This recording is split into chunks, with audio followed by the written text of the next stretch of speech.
Забор у нас, значит, 200 метров под ремонт, 200 метров. Вот он вот это вот более или менее еще такой, да, где-то забор. Но все равно его придется в местах там убирать. Столбы у нас вот такие вот столбы.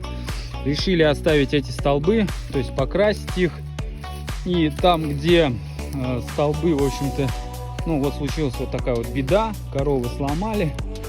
Будем просто столбы все укреплять, бетонировать каждые 20 метров столб, вот, и пускать трос и делать, соответственно, натягивать рабицу.